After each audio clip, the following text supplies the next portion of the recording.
Explosões no Irã na madrugada de sexta-feira aumentaram ainda mais o clima de tensão no Oriente Médio. Israel não assumiu a autoria dos ataques, mas também não negou a participação no bombardeio. Curiosamente, as duas partes envolvidas no conflito de narrativas falam em cessar as hostilidades. No programa de hoje, nós vamos entender o que está além dos discursos oficiais e explorar a participação de outros países que agiram nos bastidores. Quem também perdeu neste recente episódio de guerra foi a diplomacia. O Conselho de Segurança da ONU não chegou a um consenso dos responsáveis pelo início das agressões. Nós fomos atrás da seguinte resposta: não é hora de rever a composição do assento permanente? Começa agora o Jovem Pan Internacional.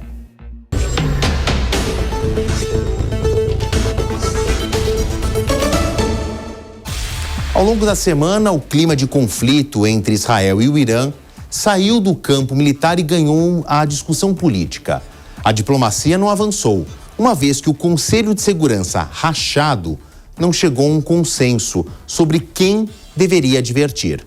O fato dos dois países não terem entrado em guerra não significa que a paz prosperou. Israel e Irã trocaram ameaças nos dias que sucederam o disparo de mais de 300 unidades de artilharia aérea contra o território israelense no fim de semana passado. Não podemos ficar parados perante esse tipo de agressão. O Irã não vai sair impune dessa agressão. A declaração de Daniel Hagari, porta-voz das Forças de Defesa de Israel, foi apenas uma das muitas promessas de retaliação, todas reiteradas pelo gabinete do primeiro-ministro Benjamin Netanyahu, que já havia deixado claro que a resposta virá no momento e no local certos. O presidente iraniano Ebrahim Raisi reiterou que reagirá de forma severa à menor ação israelense. Até aqui, o clima de tensão cumpre um protocolo quase que padrão, a disputa de retóricas. Voltando uma semana no tempo, o Irã executou no sábado à noite, no horário local, um ataque inédito contra o território israelense. A quase totalidade dos mais de 300 objetos, entre mísseis e drones, foi interceptada com a ajuda dos Estados Unidos e outros países aliados. O bombardeio foi em resposta aos disparos que destruíram parte do consulado iraniano em Damasco no dia 1º de abril. Os mísseis lançados contra a instalação diplomática na capital da Síria mataram 7 integrantes da Guarda Revolucionária. Todas as suspeitas recaíram sobre Israel imediatamente. E ainda tem a questão envolvendo o Estreito de Hormuz, onde o Irã bloqueou um navio ligado ao Estado israelense. O professor de Relações Internacionais, Bruno Beaclini, um estudioso de Oriente Médio, interpreta que a resposta do Irã foi calculada. Caso contrário, os custos para a defesa de Israel teriam sido muito maiores, tanto em termos financeiros como no de vidas humanas. O bombardeio ao consulado iraniano na Síria foi talvez uma passada de nível, ultrapassou um limite. Pode ser que o alto comando iraniano tenha lido como ataque à sua embaixada como, agora passou um limite. Seria importante demonstrar para si mesmo, para os aliados, para a opinião pública dentro do Irã, para a opinião pública no mundo árabe e no mundo islâmico, que a República tinha condições de atingir o seu inimigo estratégico. Isso aí foi demonstrado. Ao mesmo tempo, se a interpretação que se faz do Irã está correta, um realismo defensivo-ofensivo e não um realismo ofensivo clássico, é preciso garantir os recursos de médio e longo prazos. Por fim, por que eu digo isso? Porque uma conta aproximada, sem números concretos por aproximação, o Irã teria gasto no máximo 5% de sua capacidade de ataque aéreo a longa distância no último final de semana. E esses 5% anunciados com localização de GPS prévios teria custado ao Ocidente e a Israel 1,3 bi de dólares para se defender. Aí a gente projeta isso por 20%, já que foi 5%, e mais ou menos teria o custo de uma defesa aérea correspondente à capacidade ofensiva do Irã. Some-se a isso o custo de operar em tempo real e sem o aviso prévio, como foi feito. Os dois lados também apelaram para uma ferramenta importante em termos de crise: a propaganda. O enxame de drones que tinha Israel como destino passou pelo céu da capital iraniana e foi celebrado como soldados indo para o fronte. Israel, por sua vez, exibiu na TV os destroços de foguetes do rival, abatidos pelo eficiente sistema de mísseis autônomos. Irã e Israel mantêm as ameaças de uma nova rodada de hostilidades, apesar dos apelos por moderação da comunidade internacional, que teme uma escalada das tensões no Oriente Médio. Afinal, Israel segue em guerra com o movimento palestino Hamas na faixa de Gaza há mais de 6 meses. O presidente russo Vladimir Putin classificou de consequências catastróficas para a região caso os dois inimigos fossem para as vias de fato. Joe Biden disse trabalhar para evitar que o conflito se propague. Ambos os discursos reforçaram o antigo apoio de Moscou e Washington, respectivamente, a Irã e Israel. Por trás de uma aparente intenção pacificadora está a disputa pela hegemonia global que marcou o século XX. Só que nós estamos no século XXI. E para entender a geopolítica de hoje, é necessário trazer para análise o importantíssimo terceiro elemento da atualidade: a China. O risco de uma guerra de maiores proporções no Oriente Médio prejudicaria o cronograma de expansão da chamada Nova Rota da Seda, como explica o professor Bruno Beaclini. Tem um elemento importantíssimo, que é a negociação que a China teria feito antes do ataque, de modo a garantir o direito de resposta, mas de forma que não escalonasse automaticamente o conflito, considerando que a estratégia chinesa de médio e longo prazo é a integração econômica eurasiática. E Irã é fundamental nessa estratégia para a China, mas eu diria que a China hoje é o principal destino do petróleo iraniano, o que garante receita para o país e possibilita não depender de Hormuz. Esse é um ponto. O outro, do interesse da Rússia. A Rússia necessita de drones iranianos. Os drones que voam a baixa altitude e com tempo de voo duradouro, drones de ataques aspas, quando fossem descartáveis, porque esses drones em geral não voltam, eles talvez sejam o único elemento visível, ao menos, né, da indústria bélica iraniana que é superior à indústria bélica russa. E considerando o esforço de guerra, ou seja, a guerra da Ucrânia, tudo dá a entender que ela não vai parar, vai se encaminhar um conflito de no mínimo média duração, ou seja, por volta de 5 anos no mínimo, o esforço de guerra russo necessita dessa presença de drones. É fundamental para o esforço de guerra russo? Não, mas pode gerar uma vantagem importante, já que o Irã e a Rússia têm alguma complementariedade de indústrias, no petróleo, no setor metal mecânico, já caminha para o setor eletrônico, na indústria financeira, no setor de finanças. Então é muito mais fácil fechar um balanço de pagamentos entre Irã e Rússia do que se a Rússia tivesse que fazer com outro parceiro. O ataque da República Islâmica não freou a determinação de Netanyahu de lançar uma invasão contra Rafah, cidade do sul de Gaza, onde vivem 1,5 milhão de palestinos, a maioria deslocados de guerra. A guerra em Gaza explodiu em 7 de outubro, quando combatentes do Hamas atacaram o sul de Israel e mataram 1.170 pessoas, a maioria civis, segundo dados oficiais israelenses. Também fizeram 250 reféns, dos quais 129 permanecem em Gaza, incluindo 34 que se acredita que estão mortos, de acordo com as autoridades de Israel. Em resposta, Israel prometeu aniquilar o Hamas e lançou uma ofensiva que já deixou 33.843 mortos em Gaza, a maioria civis, segundo o Ministério da Saúde do território palestino, governado pelo movimento islamista. No norte de Israel, na fronteira com o Líbano, o movimento Hezbollah, aliado do Hamas contra o Estado de Israel, reivindicou a responsabilidade por um ataque duplo de drones.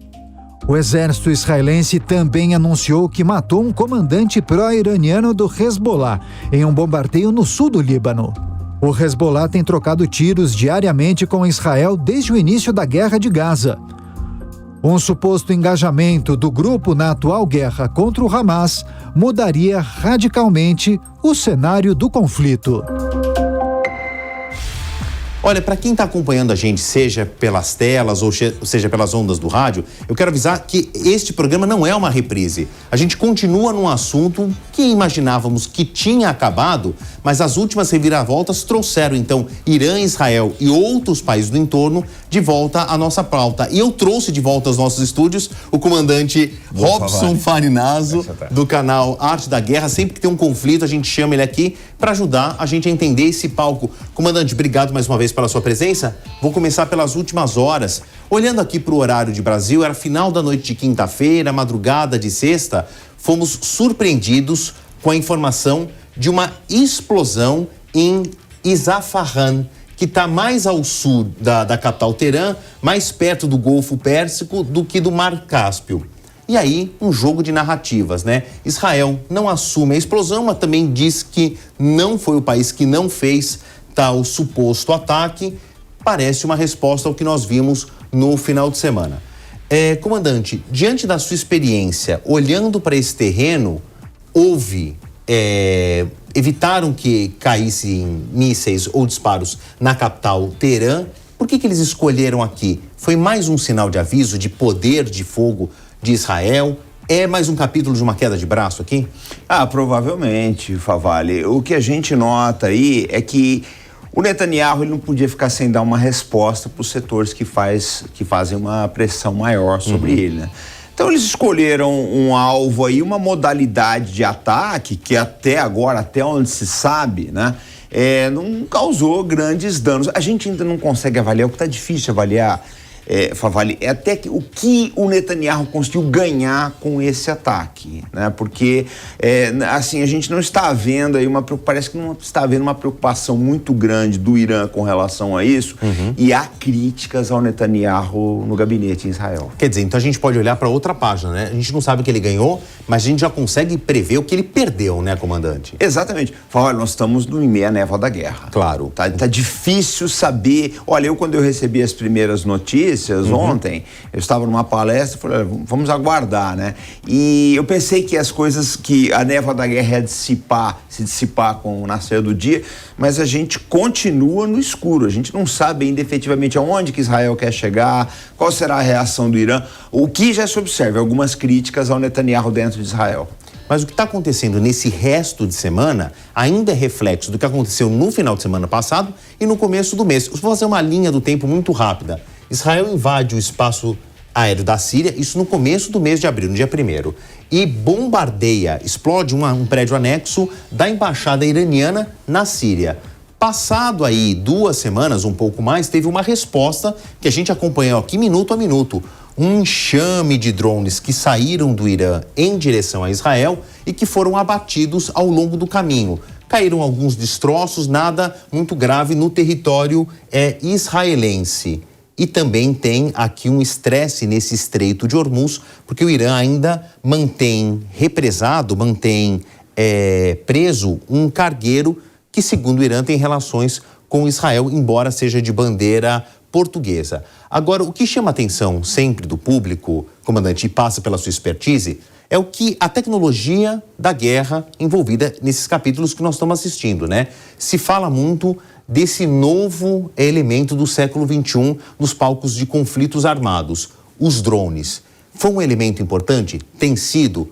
Claro, eles foram todos abatidos, mas serviu por algum tipo de recado? Olha o tipo de armamento que nós temos, dá para usar contra vocês. Por que o Irã optou por esse equipamento? Favara, é bem simples. Quanto custa uma hora de jato F-35 ou de jato F-16 Shufa de Israel? Não tenho ideia, mas deve ser na casa da dezena do milhar de dólares. Sim, né? E outra coisa, se você tiver um piloto derrubado no Iraque, na Síria, no Irã, vai haver uma grita muito grande. No caso de um falecimento dele, todo mundo vai chorar a morte. Você não chora a morte de um drone. Perfeito. Então, a relação custo-benefício desses engenhos é estratosférica em relação ao uso de jatos de combate. E voam muito, né? Um raio de ação de 2.500 quilômetros, são eficientes. Tem esse outro também, menos provável que o Irã tenha usado nesse episódio, mas isso mostra que o Irã desenvolveu opções diferentes. Sim. A Ucrânia os conhece bem, né? Sim, o Irã tem uma família enorme de drones e mísseis, tá? Eu penso que, em termos assim de mísseis, o Irã hoje tem a força mais moderna do Oriente Médio. Eles desenvolveram isso em virtude das lições que eles tiveram na chamada fase Guerra das Cidades, na Guerra Irã-Iraque, entre 80 e 88. Eles viram, naquela época eles só tinham mísseis Scud soviéticos adaptados, mas eles viram, né?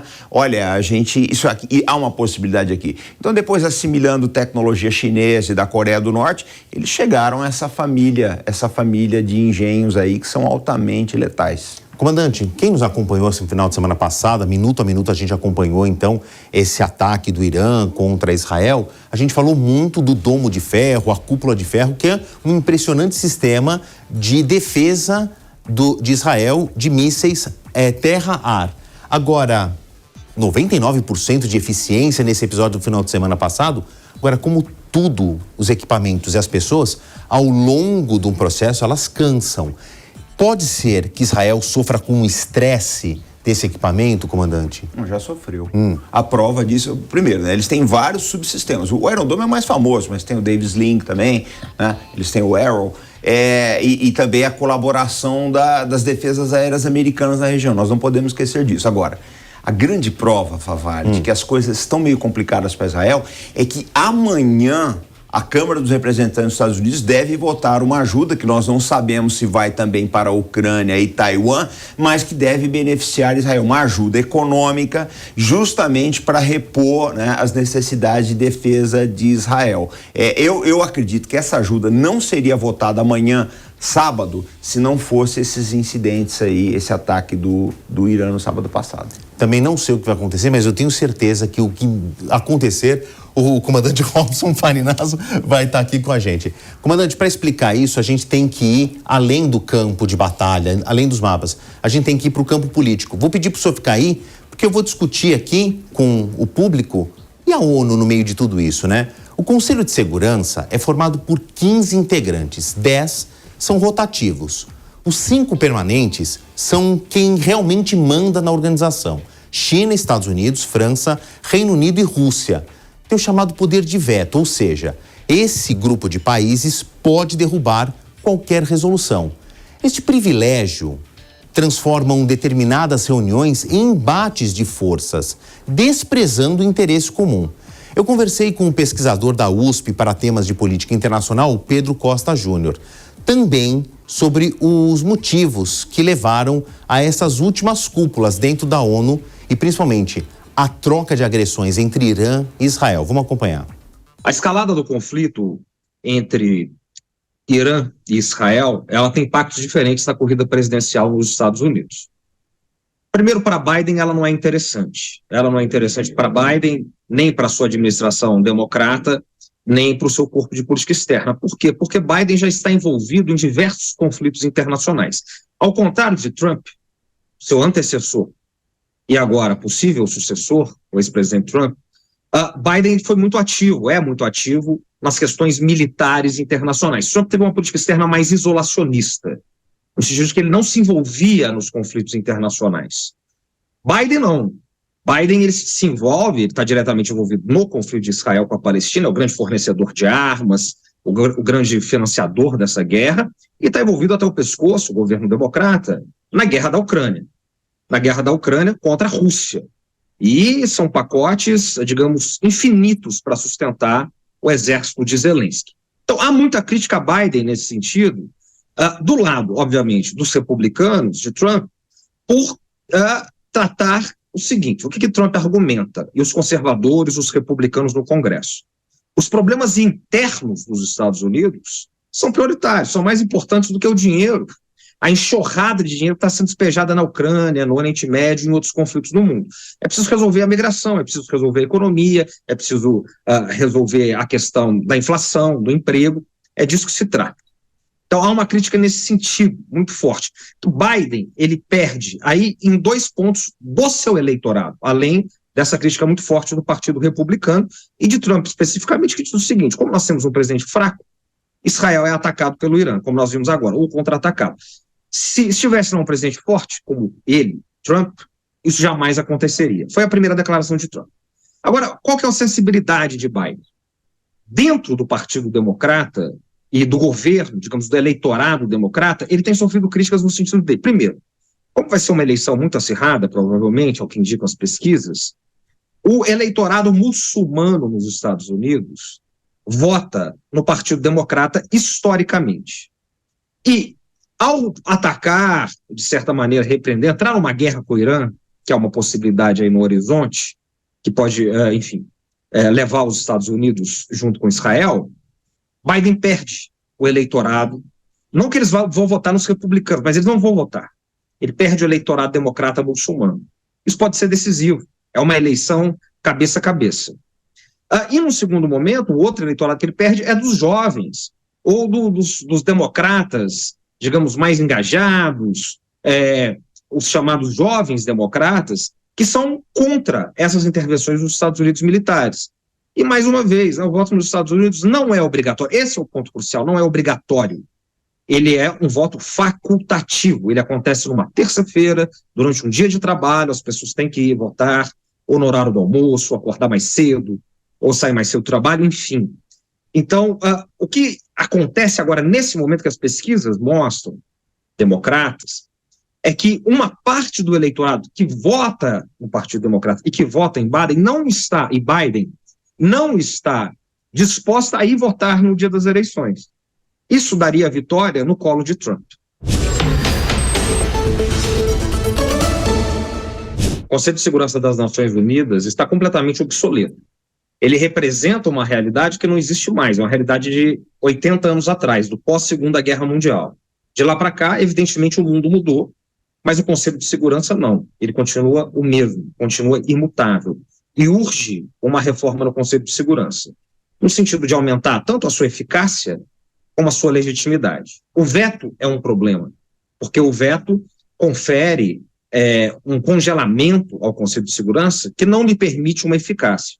E o segundo ponto é a legitimidade. Por quê? O mundo mudou. Não é possível falar num Conselho de Segurança em pleno século XXI sem a Índia, a maior população do planeta Terra, uma potência nuclear, potência econômica, uma potência asiática. Não é possível falar no Conselho de Segurança das Nações Unidas sem falar do principal economia, líder da União Europeia, a principal economia da Europa, que é a Alemanha. A Alemanha não está porque ela perdeu a Segunda Guerra Mundial, mas ela se reconstruiu e o mundo hoje é outro. Ela encabeça a União Europeia mais do que nunca. Não é possível falar de um Conselho de Segurança sem países como o Japão, que é a terceira economia mundial, um país de uma economia muito importante, sem um representante africano, sem um representante latino-americano, nesse caso, obviamente, o Brasil. Então, ele precisa de uma reforma profunda e considerável. E ele foi desmoralizado de maneira, digamos, solar, olímpica, em 2003, quando, apesar do veto de 3 países, os Estados Unidos ainda assim desrespeitaram o Conselho e invadiram o Iraque, na chamada Guerra ao Terror de George W. Bush. Agora, com relação às disputas hegemônicas e no Oriente Médio mais específico. O que nós temos no Oriente Médio é um xadrez geopolítico muito intricado. Ele é complexo e ele envolve interesses distintos nessas disputas pelo poder mais amplo, que envolvem Estados Unidos e China, e Rússia, num segundo momento, aliado à China. Por quê? Porque ali no Oriente Médio, as coisas não são tão claras, elas não são preto e branco, são nuvens muito, muito cinzas, os gatos são mais pardos ali, digamos assim. Então, nós temos Israel, que é o ator central. Israel é o principal aliado dos Estados Unidos. Trata-se de uma aliança umbilical. Quando os interesses de Israel são feridos, os interesses de Washington são feridos e os Estados Unidos estarão dispostos a entrar de cabeça e alma para defender Israel. Agora, a Rússia tem boas relações com Israel. Desde a União Soviética, a Rússia tem muito boas relações, com relações históricas e econômicas importantes com Israel. Embora seja grande oponente dos Estados Unidos, sobretudo na guerra da Ucrânia, onde os Estados Unidos encabeçam a OTAN e financiam a Ucrânia, ambos têm boas relações. A Rússia também tem boas relações com Israel e também tem boas relações com o Irã, nesse caso, que é inimigo dos Estados Unidos. O Irã, desde 1979, da Revolução do Shah. Antes, aliados dos Estados Unidos, a Revolução joga eles contrariamente. Então, a Rússia tem boas relações com os dois, inclusive a Rússia tem muitos pactos militares com o Irã. A exportação de drones iranianos para a Rússia agora é um destaque, usados na guerra na Ucrânia, para dar um exemplo. E a China? A China não quer guerra com ninguém. A China quer a paz chinesa. A China interessa para ela expandir os tentáculos geoeconômicos por todo o sistema mundo. A China quer expandir as novas cotas das sedas, que já estão em mais de 140 países do mundo, firmadas ou assinadas, e o Oriente Médio é uma região sensível e extremamente delicada e estratégica. Por quê? Porque parte essencial das cotas da seda passam por lá, passam pelo Irã. A China se aproximou muito do Irã nos últimos anos, na última década especificamente, desde 2013, quando Xi Jinping ascende ao poder, devido às sanções ocidentais, do Ocidente coletivo sobre o Irã. O Irã ficou muito isolado, então se aproximou muito da China, se aproximou muito da Rússia e também se aproximou da Índia, que também tem boas relações com Israel. Principalmente esse governo do Modi, e relações econômicas com Israel. E a China também tem boas relações econômicas com Israel. E tudo que a China quer é que as suas economias, os seus produtos, as suas mercadorias, escoem pelo mundo afora e passem pelas rotas. Para isso não pode ter guerra. A China não quer instabilidade nenhuma. A China quer um Oriente Médio mais estável possível para negociar, para fazer dinheiro. O mega incêndio que atingiu a Catedral de Notre-Dame, em Paris, completou 5 anos essa semana. Agora o local está cercado de andaimes e trabalhadores que atuam nas obras de restauração. Mas a expectativa é de que as portas voltem a se abrir para o público muito em breve. O editor de internacional Fabrício Naitsky conta pra gente como é que anda essa reforma. 5 anos após a tragédia, o mundo se prepara para o reencontro. A Catedral de Notre-Dame, no coração de Paris, entrou em fase final de reconstrução e deve ser reaberta em dezembro deste ano. O trabalho meticuloso tem altos custos. A expectativa é de que os gastos superem os 700 milhões de euros, o equivalente a 3 bilhões e 900 milhões de reais, a maior parte coberta por doações. Considerada patrimônio cultural da Unesco, a Catedral de quase 900 anos de história é um dos pontos mais visitados de Paris, mesmo depois do incêndio que devastou a estrutura e chocou o mundo em 15 de abril de 2019. Até hoje, milhões de pessoas ainda passam pelo local todos os anos para acompanhar as obras e tirar fotos da fachada. No dia seguinte ao incidente, o próprio presidente Emmanuel Macron prometeu a reconstrução da igreja. A princípio, a expectativa era de que tudo ficasse pronto a tempo dos Jogos Olímpicos deste ano, marcados para julho, mas a estimativa precisou ser adiada. A principal justificativa para a demora é a complexidade do projeto, onde cada passo é analisado e comemorado. Ao todo, mais de 250 empresas e centenas de artesãos e arquitetos se envolveram no planejamento para que tudo volte a ser como era antes. A primeira parte do trabalho, que envolveu a retirada de toneladas de escombros e a limpeza do local, acabou sendo afetada pela pandemia de Covid-19 e também atrasou. Só de chumbo foram encontradas mais de 450 toneladas no telhado e na torre, que acabaram derretendo durante o incêndio. Por conta de um sério risco de contaminação no ar, que pode levar a problemas de saúde, o material precisou de um tratamento especial. O pó de chumbo também afetou o grande órgão. Construído no século XVIII, o maior instrumento do tipo na França ficou coberto pelas cinzas, e foram necessários mais de 4 meses para remover a estrutura de 500 quilos de carvalho para fazer a restauração. Além de uma grande rede colocada no teto para prevenir a queda de mais escombros, a tecnologia também teve a sua participação. Robôs com controle remoto foram usados por arqueólogos que ajudaram a peneirar os destroços e catalogar cada pedaço de madeira da catedral. Desde o século XII, quando Paris era uma cidade medieval, a Catedral de Notre-Dame já se destacava pela imponência. A área total tem 6.000 metros quadrados, 127 metros de comprimento, 40 de largura e 33 de altura, ou 93, se considerarmos a agulha, assinada pelo arquiteto Viollet-le-Duc e instalada anos depois. Além de ser fonte de inspiração no meio artístico, o local também já foi considerado o maior monumento religioso do mundo ocidental. Mas a grande relevância do templo fez aquecer os debates sobre os métodos de reconstrução. Diversos projetos foram apresentados para a nova Notre-Dame, com propostas que variavam entre uma reprodução exata antes do incêndio e outras mais contemporâneas. No fim das contas, prevaleceu a opção que buscava deixar a catedral idêntica, mas com uma atualização importante. Agora, ela terá um sistema moderno de prevenção de incêndios. A previsão de conclusão total dos trabalhos, que envolve uma remodelação do entorno da catedral, é só para 2028.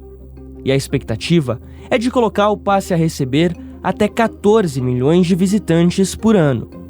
Mais do que um ponto turístico imperdível em Paris, o reencontro deve reunir fé, cultura, arte e história em um só lugar. O programa dessa semana é uma mostra que a gente vive num mundo muito complicado e a gente tenta clarear a situação para vocês, buscando as respostas em detalhes que não estão na primeira página. Bom, além aqui do meu compromisso de voltar na semana que vem com mais respostas. Tchau e até lá. A opinião dos nossos comentaristas não reflete necessariamente a opinião do Grupo Jovem Pan de Comunicação. Realização Jovem Pan News.